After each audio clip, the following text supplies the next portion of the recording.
Hello, I'm Tenzin Jenks here with the League of Women Voters Bloomington, here with Mr. Elkins running for House of Representatives this November. Mr. Elkins, please tell us about yourself. Sure. My name is Steve Elkins. I'm running for the House of Representatives in District 49B, which consists of western Bloomington, southern Edina, and portions of Minnetonka and Eden Prairie. So I've lived in Bloomington for 33 years in my home near Lake Normandale with my wife Judy, and who's a retired school teacher. And so we both feel very strongly that public support of state support of education is extremely important. So our daughters Michelle and Danielle both went to Jefferson High School and have had very successful careers since then.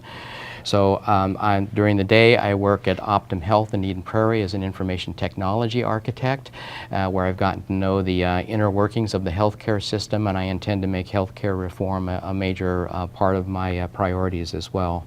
So I have over 20 years of service to the citizens of Bloomington. I first started serving as a traffic commissioner and planning commissioner back in the late 1990s, served on the city council for 9 years representing Northwest Bloomington, and for the last 8 years I've been Bloomington's representative on the Metropolitan Council, where I've served on the Transportation Committee and the Community Development Committee, which has jurisdiction over both parks and housing. So transportation and housing and parks are all going to be priorities for me as well. So I'm running with the endorsement of Bloomington Mayor Gene Winstead and Edina Mayor Jim Hovland, and the mayors of Eden Prairie and the recently retired mayor of Minnetonka as well. Thank you for sharing. Next we have 2 questions that our youth members wanted asked. Just a reminder, you have 1 minute and 45 seconds to answer each question. Your first question is, what are your top priorities with regards to transportation? Sure. Transportation has always been a main priority for me. I'm a transportation economist by education. Moved here 33 years ago to set airfares for Republic Airlines. But I've been working on transportation policy for the city and the regional level for over 20 years. The city appointed me to the 35W Solutions Alliance in 1997, and since then I've been working for things like the 35W 494 interchange reconstruction, the additional min-pass lane on 494, the new westbound on-ramp onto 494 at East Bush Lake Road, the safety improvements on Normandale Boulevard that were recently completed, and transit projects like the Orange Line BRT on 35W, which is already under construction, and the Mall of America Transit Hub, which we broke ground on this week. So those are all things that I've been advocating for 20 years and are now funded and will either under construction or soon will be. In the future, looking forward, the biggest thing I'm concerned about is that we're very heavily reliant on gas taxes, registration fees, sales tax, vehicle sales taxes as sources to fund our surface transportation system. And when the era of where the cars are shared and electric, those revenue sources are going to dry up, and they're going to have to be replaced, probably with some sort of mileage-related fee. So one of my priorities as the legislature is to get transportation for surface transportation back on a solid economic funding basis. Thank you. Here's your second question. What is your focus in regards to environmental legislation? So my priorities on environmental policy are clean air, clean water, preservation of natural resources, including the excellent parks that we have in this area. So as a member of the Metropolitan Council Community Development Committee, which has oversight over regional park planning in the whole area, we did park planning and doled out park grants for park projects all over the region, including things like the park at Bloomington Central Station in East Bloomington, and a number of improvements at Lake Normandale, Bush Lake, Highland Lake in Bloomington as well. I think that I believe that climate change is real, and that we need to take substantive steps to conserve energy, rely more on renewable sources of energy to get more of the stop putting quite so much CO2 and other greenhouse gases into the atmosphere. And you know, as a and when it comes to mining in northern Minnesota, we need to make sure that whatever mining activities occur up there don't affect the water quality in the boundary waters or other areas of the northern Minnesota. That's it. Thank you for coming in today and answering our questions. Good luck with your campaign. Thank you. Thanks for the league.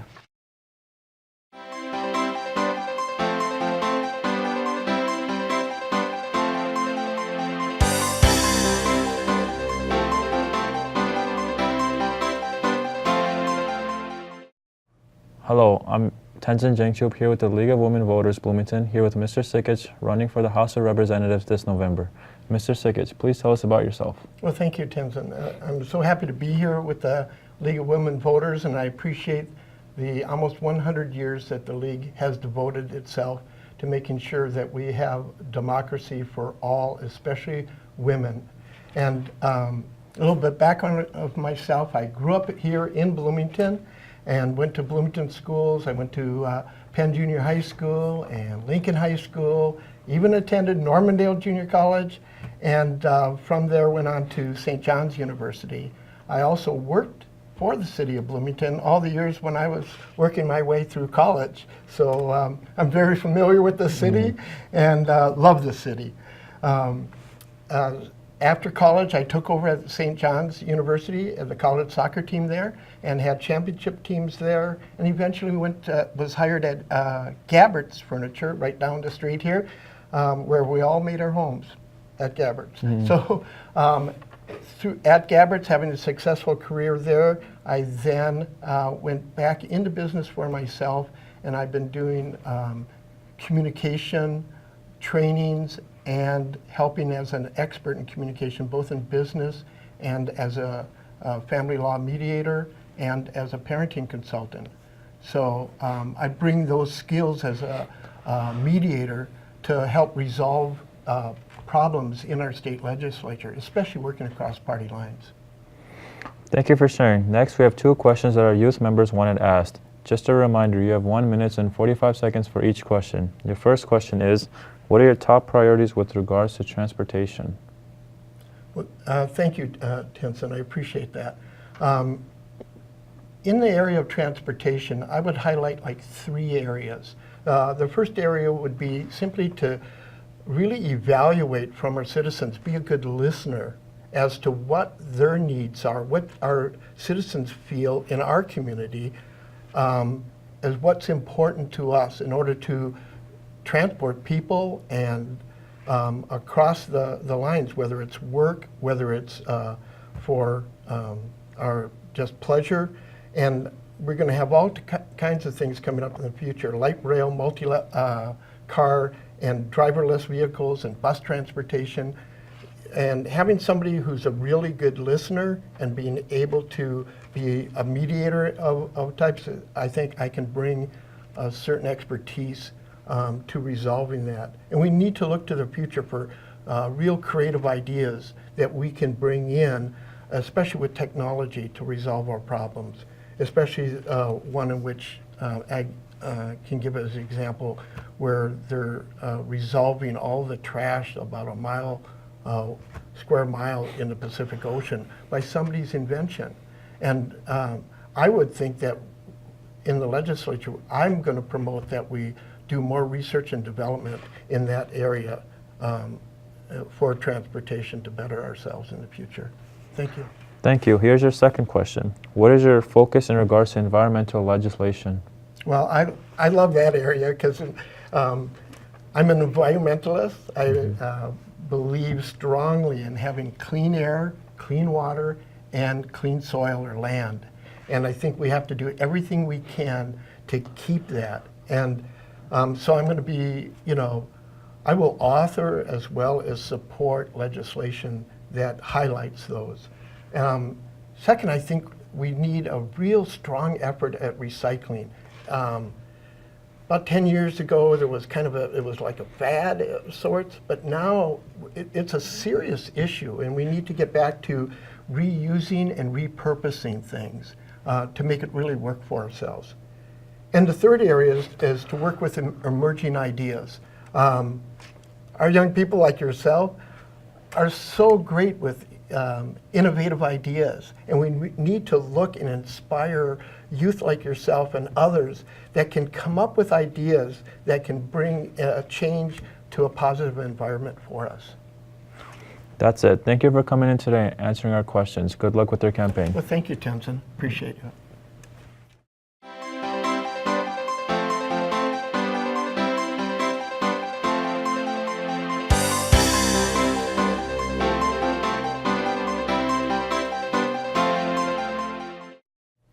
Hello, I'm Angela Kunkel with the League of Women Voters Bloomington, here with Ms. Kirsten Johnson, running for the House of Representatives this November.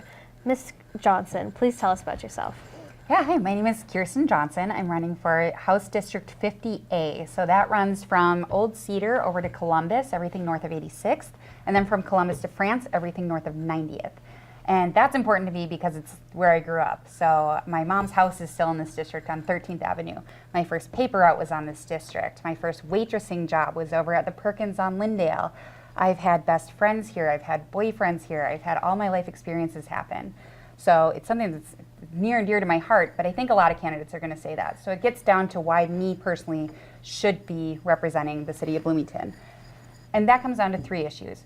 Number one is that I'm representing a lot of underrepresented groups. So when you look at Congress, there aren't many women or military veterans or single moms or Native Americans. And I want to have a voice at the table when we're making laws, not just having them put on us. And I want to spearhead change so that more people follow behind and join in with me. I'm also running on a low tax, low regulation platform. Bloomington especially got hit really hard last year with taxes between state, county, city, and school board. And it's something where I think state can set an example to really lead the way and lower that. And the third reason is call to service. I felt a call to service in 2003 when I enlisted in the Army as a medic, and I'm feeling it today and jumping in the race. Thank you for sharing. Next, we have 2 questions that our youth members wanted asked. Just a reminder, you have 1 minute and 45 seconds to answer each question. Your first question is, do you believe there's a problem with gun violence? If so, what are your recommendations in resolving the problem? I think there's been a problem with gun violence since the advent of guns. It's kind of the nature of the weapon. But really, it's been declining since the 90s, and that's because of a culture change, because we started realizing things that can really address the actual issues. I believe that gun violence is a symptom of a bigger disease, and we need to get to that disease. And a lot of that covers mental health. It covers better tracking and regulation. It covers better awareness and better communication and engagement with the people in your community to know what's happening. So I think once we get into those really difficult issues and really dig deep, that's going to start naturally helping the issues. I also think it's going to be something that we can't regulate our way out of. This is something where illegal gun owners are going to get ahead of the laws no matter what. And the Second Amendment is still protected and it's still important in this country. So it's going to be something that we cannot necessarily do something just in the House. We need to make a culture change. We need to lead by example in those areas. Thank you. Here's your second question. What measures would you take to increase voter participation in Minnesota? I think the biggest thing is to meet people where they are. So it's going to be about really going to the mediums that people go to naturally. So I think this is a great experience, and especially here in Bloomington where we're doing the cable news channel, but now they're adapting to where they are putting it on YouTube, and you can see it on Facebook, and it's going to be on the web. And it's going to be in these small snippets that more Generation Z kind of get their information, where it's through memes, it's through just online burst GIFs and shorter bites of information rather than sitting down and watching the news or sitting down and reading a newspaper. But it's getting out to every level and really digging in and grabbing people. And I've been doing that. I've been leading by example through the Richfield Facebook community page where I've been engaging the residents. I've been starting discussions. I've been leading up to elections and giving them information on who's running and what's up for it and what's happening and why your vote really matters. So I think doing all those things is going to help a lot, and continuing to do those things and grow as other people grow, growing with them and where they are will be important. Okay, well that's it. Thank you for coming in today and answering our questions. Good luck with your campaign. Thank you so much, Angela.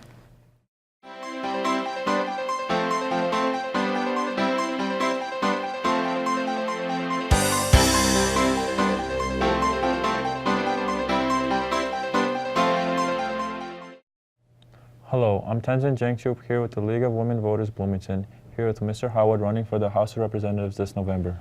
Mr. Howard, please tell us about yourself. Thanks for the chance to be here. My name is Michael Howard, and I'm running for the Minnesota House of Representatives in District 50A in Richfield and Bloomington. I'm running because I believe our politics can be a positive force to improve lives. That's something I learned when I was an intern on Senator Paul Wellstone's campaign, and ever since I've been committed to community and public service. I've experienced both at the Capitol and in our community. At the Capitol, I worked as communications director for the Democrats in the Minnesota House, and I'm really proud of our work to pass a minimum wage increase, to invest in all-day kindergarten, and to make marriage equality the law of the land.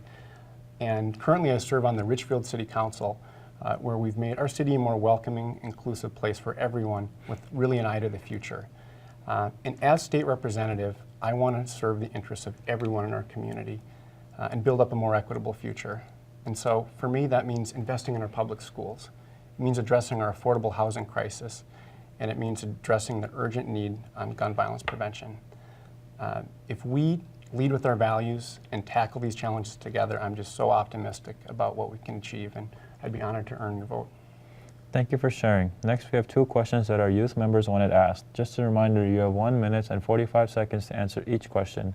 Your first question is, do you believe there's a problem with gun violence? If so, what is your recommendations in resolving the problem? In a word, yes. And frankly, it's been a frustration that I know Minnesotans and folks across the country have shared, that we haven't been able to address the urgent need to address gun violence. We've seen shootings, and yet our leaders at the Capitol here in Minnesota and at the federal level have not taken action, and it's time that we stand up to the NRA and take strong action. And the reality is there are things that we can do to address gun violence and save lives. Number one, I believe that we need to have background checks on every gun, no exception in Minnesota. There's a huge gun hole loophole currently. We need to close it. I believe we should ban and prohibit the sale of military-style weapons like AR-15, which has been used in countless school shootings. There's no reason for civilians to have a weapon like that. And 3, I support red flag laws as well as research into gun violence prevention. You know, we really need to take a holistic approach to this and listen to the young leaders and folks across the state that are demanding action. Thank you. Here's our second question. What measures would you take to increase voter participation in Minnesota? Well, Minnesota is traditionally a state that has high voter turnout. You know, and I think as Minnesotans, we like it when we're at the top of one of those ratings. But even here in Minnesota, we can do a better job. And in particular, improving our outreach and to some of our youngest Minnesotans who traditionally haven't had as high a voter turnout.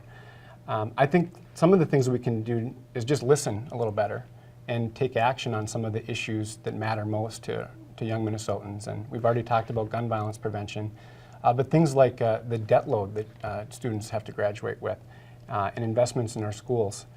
If we do a better job at creating a space at the Capitol for our young leaders to come and have a voice and work together to create change, I think we can increase voter participation. And we should also do more to just expand and make it easier to vote. Things like making early voting and absentee voting have been very positive reforms, and we need to continue to make it easy and accessible for folks to vote. That's folks' power to have their vote, and the more people vote, the stronger democracy we'll have. That's it. Thank you for coming in today and answering our questions. Good luck with your campaign. Thank you. I really appreciate it.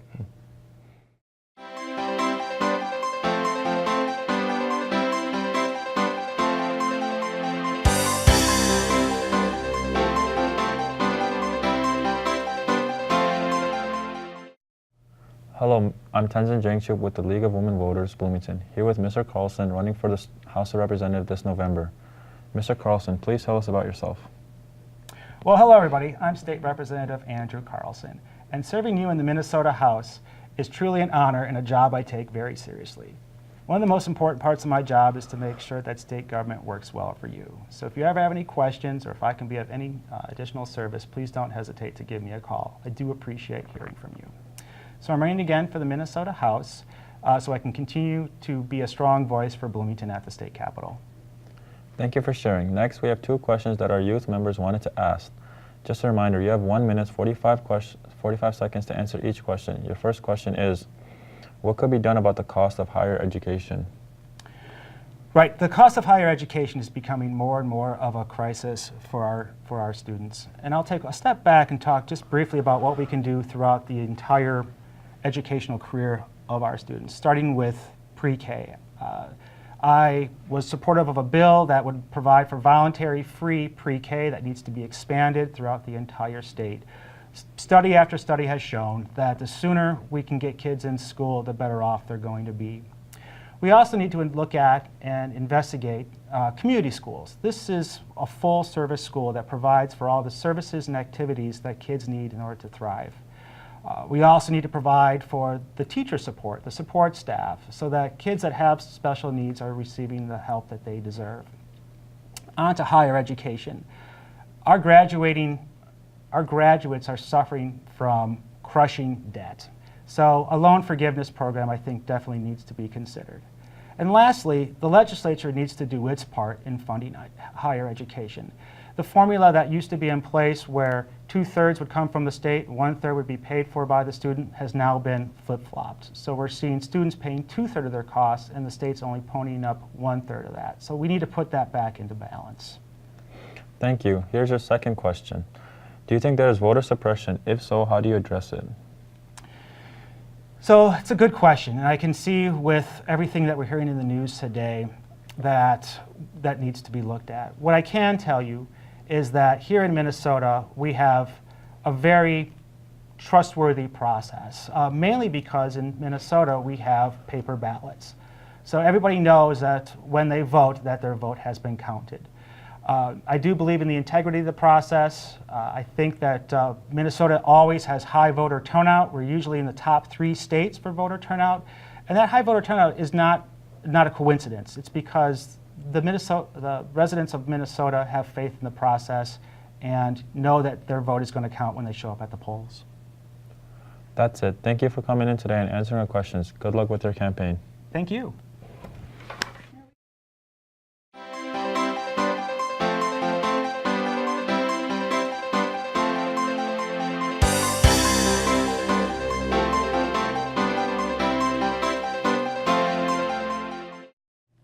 Hello, I'm Tenzin Jenks here with the League of Women Voters Bloomington, here with Mr. Anderson running for the House of Representatives this November. Mr. Anderson, please tell us about yourself. Hi, thanks for having me.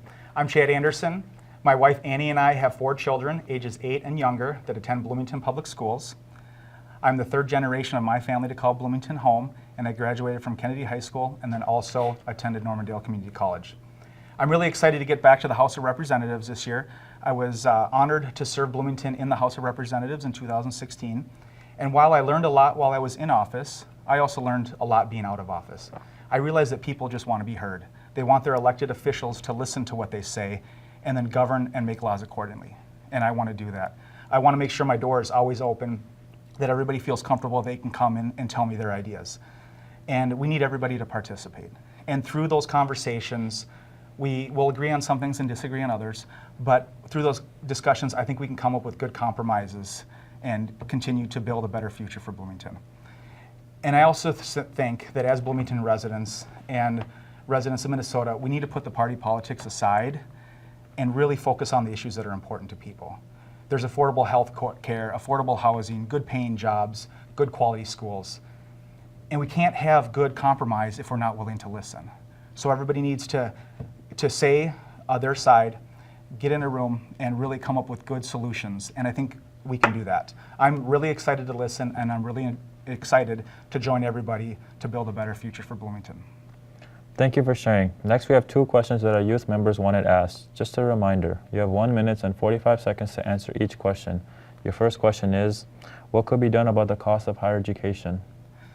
I think one thing that we are doing that helps defray the cost of education is post-secondary options and getting kids college credits before they actually go to college. So we have the post-secondary education option where people can get those education credits and they're not paying for them. So they go into college and maybe instead of going for 4 years and paying for 4 years, they only have to pay for 3 years.